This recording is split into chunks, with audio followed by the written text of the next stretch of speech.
Hello, hello, and welcome to another episode of Teaching with Madly Learning. Tonight we are live, and I am here to invite you to come and chat with me about what's happening right now in education. I know that right now is one of the most stressful times that I can remember in my entire teaching career. I mean, I will be completely honest when I say that back to school season is typically a fairly stressful time for myself, as well as for, I'm sure, many of you as well. This year, it just seems to be not only are we dealing with a pandemic, but all of a sudden we seem to also be dealing with constant upheaval, rescheduling, rejigging of plans, reassignments to new grade levels, and it really does seem to be our reality right now.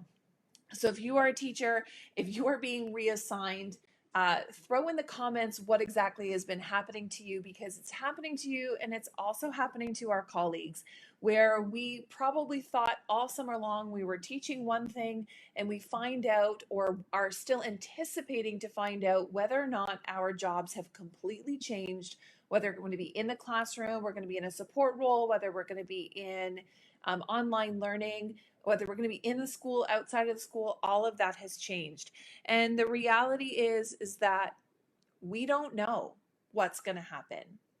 And I know school officially starts for teachers for a lot of us tomorrow, September 1st, with some PA days.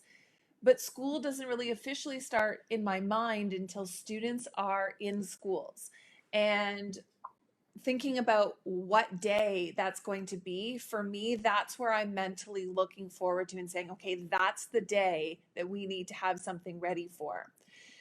But in tonight's video, I really want to stop and I want to give you permission to stop. I want to give you permission to, and it's not that I have to give you permission, but really I want to remind you that if you don't know what you're teaching, then you don't have to have anything ready right now, because you can't plan for what you don't know is going to happen. So if you think you're going to be teaching a grade 5, but you're pretty sure that you're going to be reorganized, then just stop. Stop planning, stop prepping, and wait until you actually know what you're going to be doing. Spend some time over the next couple of days. If you're still waiting for your assignment, spend the time taking care of yourself, because the reality is that only you can take care of you, and we need to protect ourselves at this point.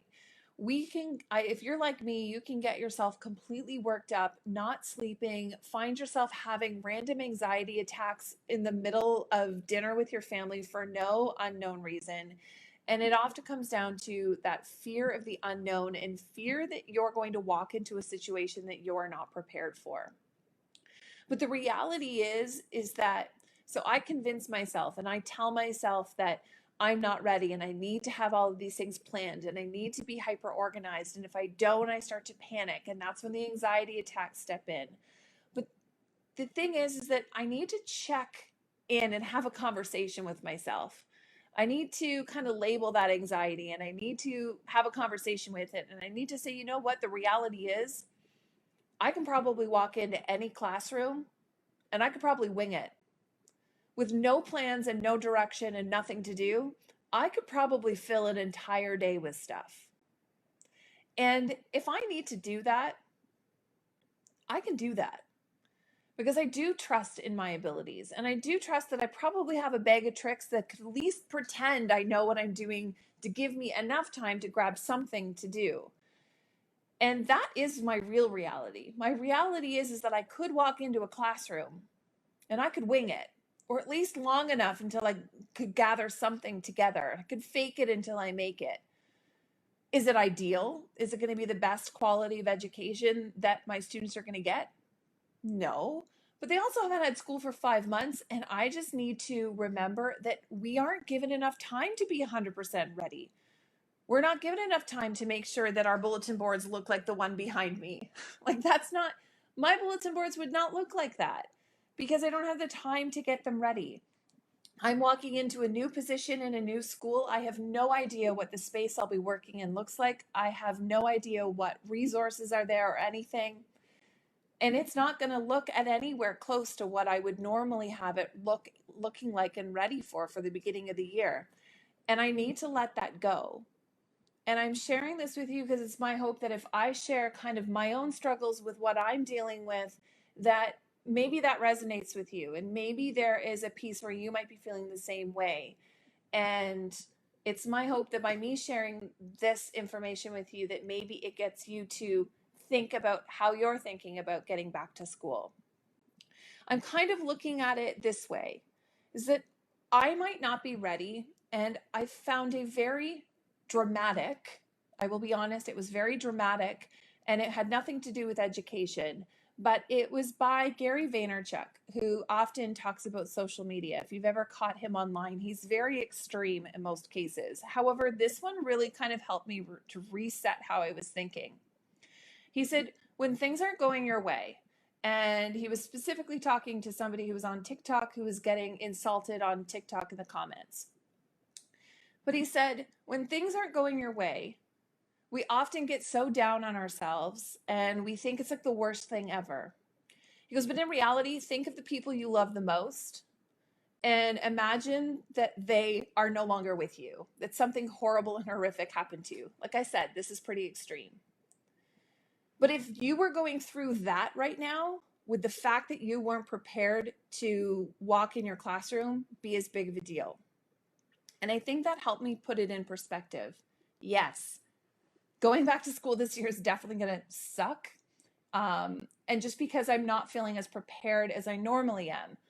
But if I put that in perspective, there's a lot worse things that could happen out there, and I know I can handle it, and I know I can do it, and I know that I will survive, and I will get to October 1st, and it will be okay. And I'll look back on it and perhaps wonder whether or not I worried for nothing, or whether or not it all worked out in the end, or we figured it out as we were going along. So I know that that example is really extreme, but it helps to put things in perspective and understanding that the worst possible solution, the worst possible thing, and all of those negative thoughts that I'm thinking, and maybe you're thinking in your head about going back to school and what it could look like, and all of the things that were spiraling our thoughts out of control. If I put that in perspective of what really would be the worst case scenario of bad things happening, this is not one of them. This probably wouldn't even be in my top 10. And I have to put that in perspective, that I can survive this. I can go through it. I can make the best of it. The other thing I need to focus on are the things that I can control, which isn't a lot right now. I will be completely honest, but I can try to control how I spend my time, and I can control by just looking at the information that I'm given. So I know very, very little at this point, so I can just wait, and it's okay to wait. And I'm going to try to keep myself distracted and keep myself busy so that I'm not constantly checking my work email all the time to wait for the next update to drop and the next change to happen. So I'm going to try to keep myself busy and control what I can. So if you're lucky enough that you already know what you're teaching, then there's some things that you can start to plan. Does that mean you have to have everything ready to go and planned right now? I wouldn't. A week and a half is really not enough time to plan all of the things, but I would maybe at least plan the first couple of days if you know what you're expected to do, or at least plan it like you're a supply teacher. If we were back to being a supply teacher and you knew you woke up in the morning, you had to go into school, you didn't know what you were really walking into, you probably would show up with a bag of tricks and you would use them as you needed to. So you'd have a couple of picture books you could read, you'd have some information. I'm going to go in with my emergency lesson plans. I made a series of emergency lesson plans. I'm going to go into school with those because there's a bag of tricks that are pretty low prep that I could simply just pull if I needed to, because there's a really good chance that I could be thrown in temporarily into a classroom to cover for somebody who might not be there, or different circumstances might happen. I really am not going to know what I'm going to walk in on day one.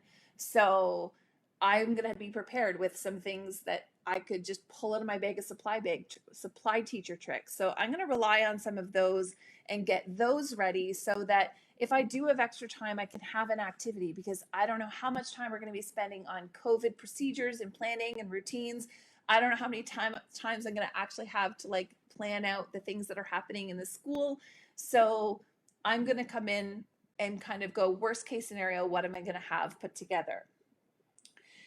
I'm also going to remember that while students are going to be in my class, or while students are going to be in classrooms, it doesn't actually mean that we're going to probably be starting school and learning right away, especially this year. We have to acknowledge that students have been out of school for 5 months. There's probably going to be a lot more training that's going to need to happen, especially for some of our younger students where they might not have been required to sit and do work and focus on an activity that wasn't fun and entertainment all the time. So we really need to be focusing on working on things like student mental health, and hopefully our boards and the ministry, and there are some resources that are coming out. I've been seeing some things posted on different mental health supports for our students, that we can work through lots of those brain breaks, lots of transitions, following routines and going through that.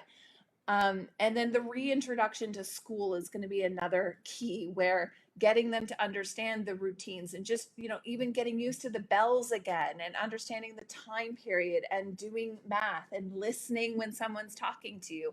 All of those routines, I think, are going to be starting again and probably multiplied in terms of our reasoning. So for that, I am looking at that a lot of information, a lot of things that are going to be happening in schools, the real curriculum expectations, if those don't get started to October, give yourself the grace that you need to wait for that time period before you can get into that. And depending on your students, it might even be a little bit longer. But I think it's totally okay to say, I don't need to be starting a full, complex, detailed lesson in science and social studies on day 2. That you can push that back and ease into school. Both you and your students are probably going to need that. For me, when I look at what I would do for day 1 procedures, I'd probably be covering procedures. I created a free routine schedule checklist. So it is a resource I use every single year for myself. And I go through the different routines and rules that I want to implement in my classroom, and I write them out. So how they're going to line up, how we're traveling through the hallway. When in our day are we going to be washing our hands? That might be one you want to add to your routines. How are we going to distribute notebooks? Where are they going to be housed? How are we going to do all of those things? And I think even thinking through those, when we get some of the training from our school boards this week, we can look at that training and then start to plan out those routines, because we need to be really clear on what we need to do, because our routines are going to be so different from what they used to be. So I find it's always helpful to write them out in very detailed ways. How are they going to sharpen pencils? How are they going to listen to the announcements? What are they going to do when they first walk into the classroom after recess, after in the first in the morning? All of those routines you will want to write out and record. And you might not know all of them to begin with. Write the ones that you do know the answers. And then as you get more information, as we are onboarded into what school is going to look like from our employers, we can add more information, but at least you have a resource that you can go back to that says, this is what I want things to look like in my classroom. And because you can get some clarity on that, it's going to be a lot easier for you then to be really clear with your students. So I find the more clear I am on what routines I want, down to the very itty bitty details, including like what music we're going to listen to transition between different activities, or what's my signal going to be. Those are, when I get super clear on those routines, it means when I'm implementing those with my students, they are also going to be super clear, because I'm clear, so it helps with them. It also helps with some of your confidence, because you know what your routines are, you can practice all of those in the day. I would be going through on day one procedures. I'd be reviewing routines with students. I'd probably at some point do a book and read to students. I'd be planning to use DPA, or if we can, however that looks, going outside, as well as doing some art and community building activities. So whether we're doing get to know you activities in a socially distanced way, or we're getting to do some type of activity that allows our students to be social. We have to remember that for a lot of our students, they've been restricted for 5 months to a very small group. Well, they should have been, but for a lot of the time, they were restricted to just those in their family. And then perhaps it was extended to cousins or close friends, but they really haven't been surrounded by 20 other kids, nor have they probably been given a lot of free reign with other kids, such as in recess, where there's not a lot of adult supervision. So they haven't probably had a lot of freedom. So, because of that, I think socialization, it's almost like we will have the opportunity, or we will have the need to re socialize our students and help them reestablish some of their friendships, because there might have been kids they were really close to last year, but because they haven't seen them, they may have lost that connection. So rekindling some of those friendships, some of those connections is also probably something to focus on when we first get back. And again, those are the kinds of activities that you can do regardless of what grade you're assigned. And I think that's where we can focus. If we want to feel like we're planning something, let's plan for things that doesn't matter what grade we're teaching. We can teach kids how to re-socialize, whether or not we're teaching grade 5 or kindergarten or grade 1, or even if we're on remote school, we're still going to need to teach kids how to talk and socialize online with one another. We're going to have to teach them things like the zones of regulation and managing their emotions, because emotions are going to be heightened. We're going to be in masks and face shields. They're going to be in masks. So we're going to have to deal with those emotions and how we handle that. So I think really what I'm saying here is the focus when we get started, let's look, if we've got a plan for something, let's look at planning for something more universal. That means we don't have to, it's not dependent on what grade we're going to be in, but it can be interchangeable because we might be waiting for our assignments. So let's plan something general, and let's give ourselves permission to push back the day we start curriculum. And it might mean that we've got less time to get some curriculum done. That's okay. I think we got to give ourselves a break this year. We have to say this is an unprecedented year, an unprecedented time in education, and we can only do what we can do. We are not superheroes. We are human beings, and we first have to protect ourselves and our own mental health and our own well-being before we can begin to take care of our students and what's happening in our classroom. So I know that it's really tough right now, and I didn't want to spend too much time on um, on live, because I know that there's probably things that you want to do, or maybe you just want to go have a glass of wine and Netflix and chill, and don't feel guilty about that. Take it. Take the time. If you don't know the answers to what you're teaching next year, then take this time for yourself to chill the last couple of days for the summer, and don't put the pressure on yourself that you're going to have everything ready. It's totally okay if you don't. I know for me, I'm not going to have very much ready. I have no idea what I'm going to be walking into on the first day of school. It could really be anything. So give yourself the permission to just wait and be and give it permission. So as you said, it's quite stressful not knowing your assignment, and there is nothing ready. And I think that's the reality. There is nothing ready. But it's okay that there's nothing ready. Your students are going to come in and they're probably just simply going to be excited to see the inside of a classroom and to see their friends. So let's go with that. We're going to have routines we can get things ready as we go. We can ask the kids to help. Maybe don't ask them to help you put a triple stacked border on your bulletin boards if you're super particular like me, or maybe just don't, or wait longer. It's okay. I definitely wouldn't be starting. I know I've got my center boards back behind me. I wouldn't be looking at doing centers or guided reading anytime soon because we simply haven't had the time. Normally, I'd have the entire month of August to at least plan and prepare something, but we didn't. So give yourself permission to just not have things ready. The kids will be okay. It's been a couple of months. They don't know much different, I think. So, yeah. And Alana, you said you haven't prepped anything. I don't think any of us have prepped anything. That's okay.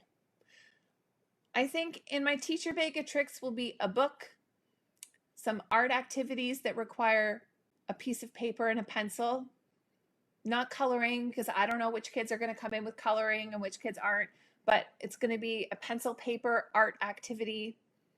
It will be some get to know you activities where they can ask questions or talk to somebody else. It'll be some outside playtime. It'll be um, just social things, looking about, even if we can get them to write something, great. Give them pencil and a lined piece of paper. They can write something. I'm not even going to have notebooks ready.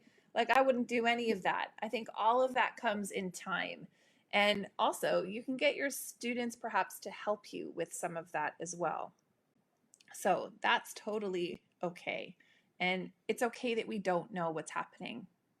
My guess is you're all fabulous teachers and you could walk in and have a great first day, even though you don't have much substantially planned. I think you can all do it.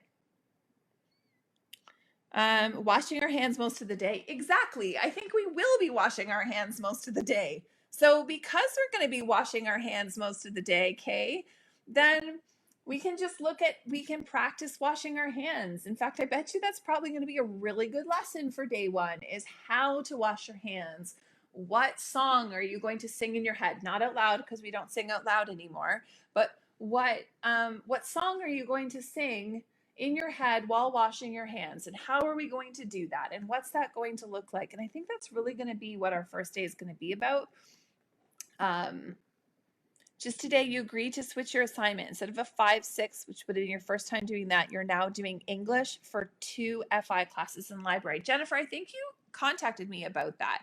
So you switched for that, and that's totally okay. Are you still in school, Jennifer? You're still in the school?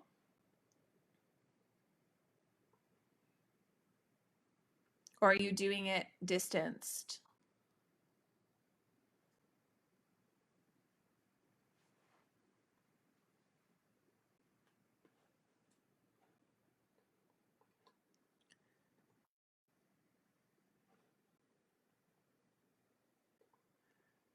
I know it's nervous because you're probably following somebody. I wouldn't be.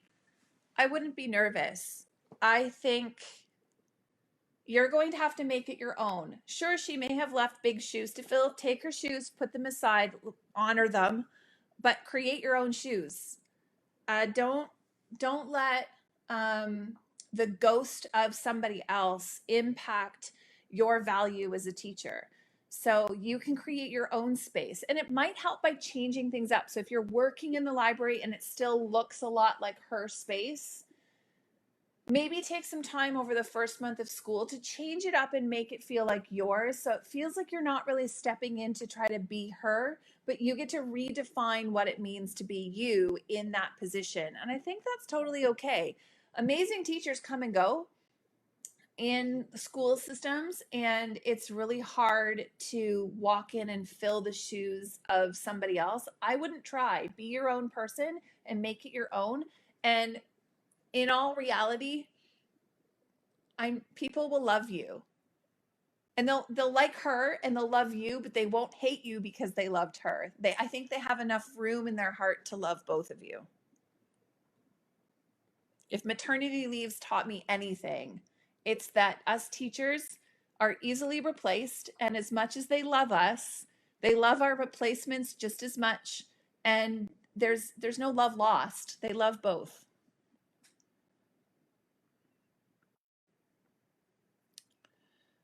Push to, so Laura, you've been, sorry guys, the reason I have to lean in, my contact is not really wanting me to read. I've had them in for too long. You've been pushed into remote learning without requesting it. You're devastated. Any advice on embracing distance learning? Well, number one, are you doing distance learning from your home where it's quiet because there's no kids there because they're in school, or are you doing distance learning from a board facility? I think that's the first one. If you are doing distance learning from your home, I mean, that's a positive. I think a lot of teachers aren't doing distance learning from their home. They're doing distance learning from a board facility. I know that's happening here. And I think the thing is in distance learning, you might not have as much classroom management issues. I noticed that.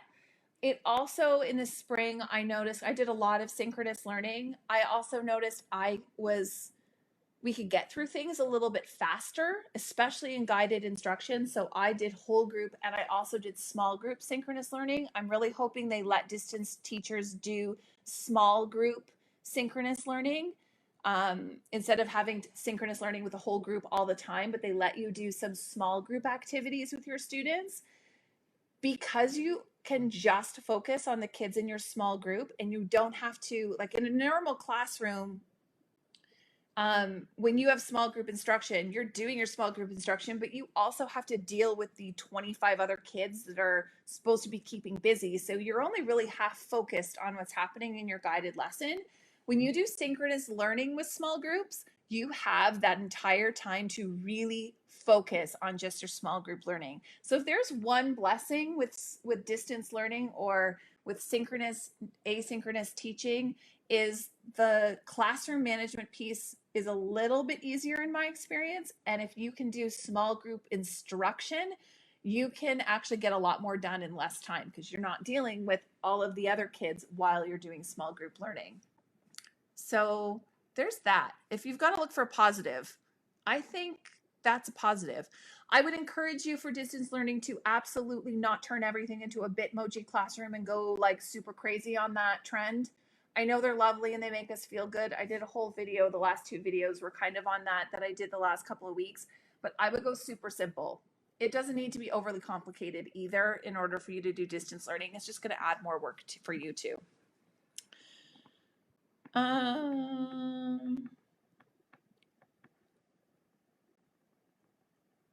So literacy planning, you can download my long range plans on www.madlylearning.com. You can find long range plans for grades 3, 4, 5, and 6, as well as all of the split grades that combine those grades. And in terms of help with literacy planning, you can check out my Ignited Literacy program. The Canadian site is open right now, and you can find that at www.ignitedliteracy.com. So those are my literacy resources and year-long plans. They're all available.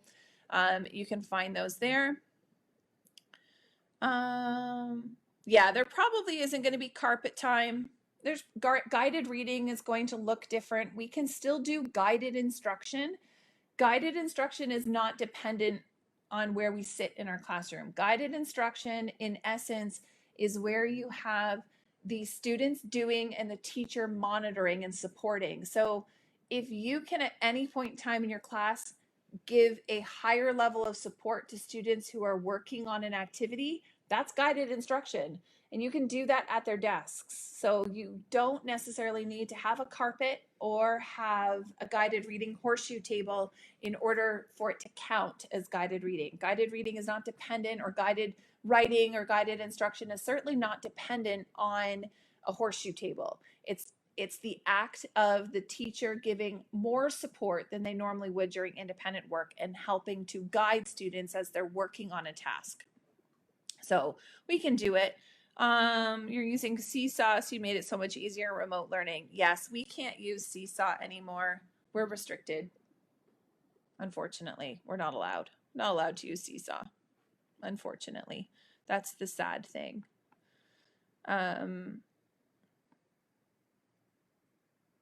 So Sarah, with the routines thing to find that, I think probably a lot of you have already, if you've signed up for my long range plans, you actually have access to that routine planner. It is in my free resource library.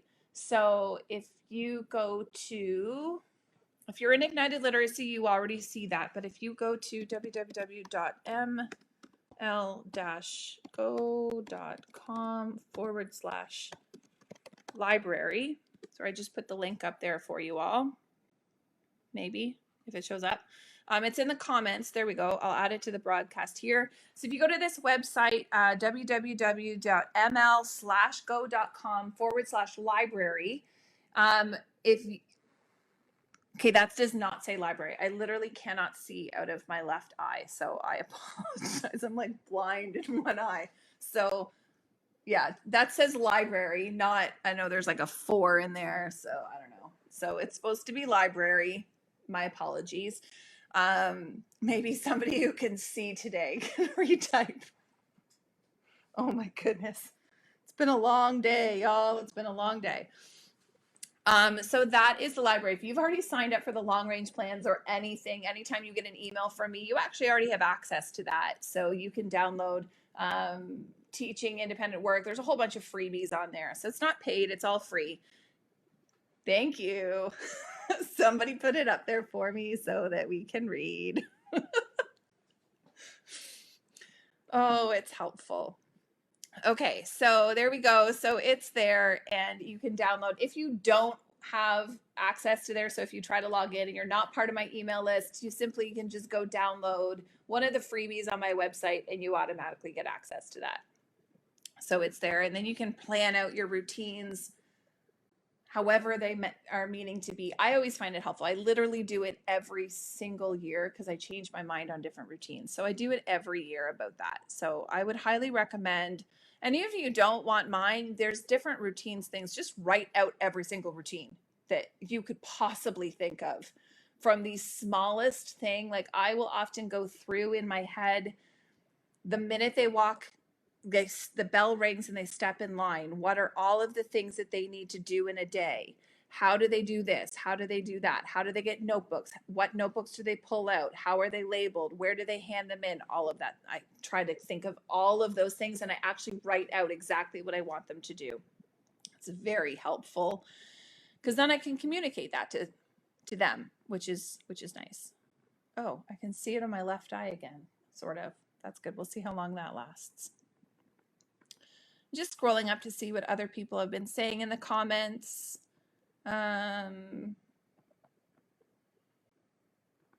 Helpers. Sandy, you said about any ideas for helpers. Students are not going to be free to walk around the room and touch and handle items that don't belong to them. That is true. Yeah, that's going to be different. I typically use, because I would teach grade 5, I like to use government roles. But again, you could do things like line leader, door closer. I always like to have like Minister of National Security. So it just sounds super fancy and the kids like it. The Minister of National Security is responsible for turning off the lights and closing the door when we leave the classroom. But I think that you can probably have jobs like, you might even want to have jobs where I've been a real big proponent of like splitting your room. So even though we have like socially distanced desks and they're not in groups, I would still find a way to group students. So I would be looking at like quadrant A, quadrant B, quadrant C, quadrant D, and grouping my students into different quadrants. And you could even have them like, it's not a job per se, but you could have them elect like a member of parliament, and they elect somebody who speaks on their behalf. So when someone needs a new pencil, then they don't have to get the pencil, but they can inform you that pencils are required for people in their quadrant.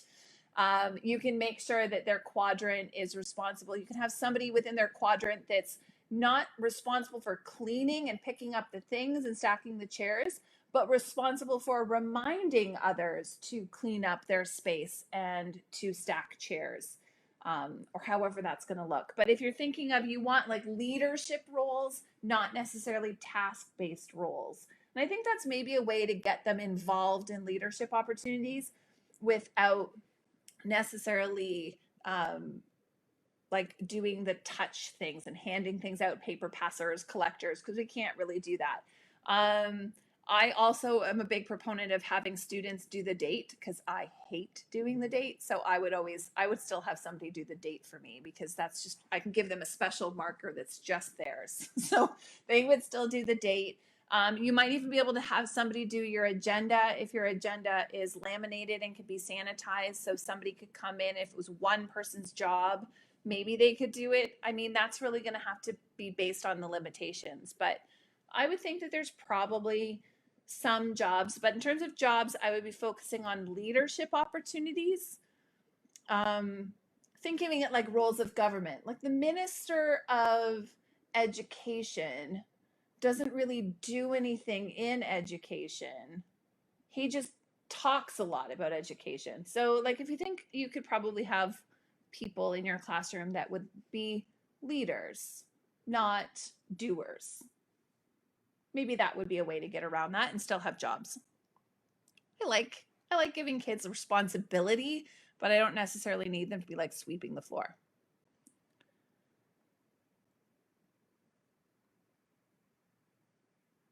Yes, those of you with Ignited Literacy, you do have access to that routine planner. It's in the resource library, so that's there. So there's that. So that's what I'm thinking. I think we give ourselves a break, and I think we realize that we can't possibly be ready. If you are ready, woohoo, you're a superstar. But I'm going to guess that like 85% are not going to be ready. Or we're going to be stressing ourselves out because we're not ready. And we're going to feel guilty because it's not a Pinterest worthy, Instagram worthy, perfect classroom. I won't see the space I'm working in until maybe Thursday. If it's actually going to be the space I'm working in, but I still won't know exactly what my job will entail until after. Because again, I'm not going back into the classroom this year, but I'm in a support role. So I'm going to be helping teachers within the school. So I don't know, I'm going to be helping. So I'm going to be doing a whole lot of different things, helping lots of different classrooms get ready and organized, and families orientated to the school. That will really be my job. So I think the point of tonight's talk is just don't be ready. Give yourself permission to not be ready. Be ready-ish. Go in as a supply teacher day one. Have some things that you want to do if you need to do them, but don't worry about your classroom bulletin boards. Don't worry about having all of your units and lessons planned and ready to go. Don't worry about fitting it all in yet and making sure that you get everything covered by the end of the year. We have time to worry about that, but it's not now. Just maintenance. Just get them in the building, make them smile, give them something to go home and say, I had a great first day. That's it. That's the expectation. See if the kids can come in and go home with a smile on their face and say they had a great day. I think if we do that, that's a win. And they're not going to have a great day because your classroom's decorated. And they're not going to have a great day because you have these fantastic super lessons planned. They're going to have a great day because they felt welcomed and encouraged. And it was nice to see people. So I think I'm going to end it there. Give yourself permission. Take the time you need to take care of your own mental health first. And have a wonderful first day back. I will not have a live video this coming Monday as it is Labor Day, but I will be back after the first somewhat week of school. I know we all have staggered entries, but I will be back on the first Monday after Labor Day weekend to just debrief how it's all going and what we're all going to do next. So thank you so much for joining me. Please take care of yourself, and we will see you in a couple of weeks. Bye for now.